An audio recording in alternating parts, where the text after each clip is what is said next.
are there any policy issues here with respect to what happens in battle? If you always want to avoid friendly fire, obviously. So is that part of the issue for you, is seeing what was done mistakenly, what was done incorrectly, if training wasn't right, anything like that? Well, I think that there was a combination of a lot of things. A lot of the soldiers in the vehicle, there were about 5 or 6 soldiers in this vehicle, and several of them did not have their Ranger tabs yet.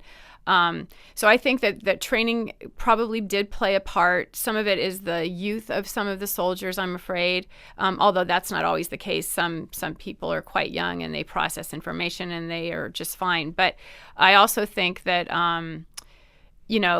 there was feeling of relief when they exited the canyon. And I think that they were just the opposite of afraid. I think they actually started feeling safe, but they were pumped up with adrenaline, and I think they just started shooting, and they were being irresponsible and negligent. In fact, they were shooting so wildly, they almost shot the soldiers in the vehicle behind them. And they weren't saying that they were afraid. When they were asked how they felt, they said they were excited. One soldier said, I just wanted to be in a firefight. In fact, the soldier that shot the AMF soldier said he recognized that he was wearing an American uniform. They had served with these AMF soldiers for 2 weeks, and, they should have recognized them as friendly Afghans and not insurgents. Robert in Brooklyn, you're on WNYC. Hello, Robert. Hello, thank you. Mrs. Tillman. Yes. I noticed several times you used the expression fratricide and execution. Now, I've just heard some speculation, admittedly from some anti-war sources, that Pat may have actually been murdered by his own soldiers because he was strongly opposed to the war in Iraq and was preparing to speak out against it. What was his feelings about the war in Iraq? And also, is there any possibility he was murdered? Well, he didn't. He did oppose the war in Iraq, and he was actually somewhat vocal about that to us and to some members of his unit. And we did think about that, of course, because we felt like we were being lied to. It occurred to us that could he possibly have been killed on purpose? And in the book, because it's written in the present tense, you're obviously, the reader's obviously aware that we had thought about that, but. At this point, I don't think he was deliberately killed. I think it was just what I said, gross negligence. And there was an AP story that came out suggesting Pat was executed. That was unfortunately because that reporter took some information out of context. Amy in Passaic, you're on WNYC with Mary Tillman. Hi, Amy. Yeah, hi.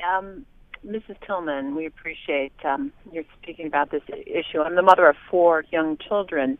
And we also believe in this commitment to service. Mm-hmm. But what I'm wondering, is there a safe way that children can serve their country? I mean, is it through the academies, or is it through some other way? Or is it all, you use the term again, fratricide. Is it all fratricide? Because, the world is shrinking, and we are really globally connecting with all of these countries. Well, I'm sorry. When I'm referring to fratricide, I'm talking about the friendly fire. It's a term used, brother killing brother, and in the sense of that the military is a brotherhood. They use the term fratricide when it's a soldier that kills a soldier in his own army.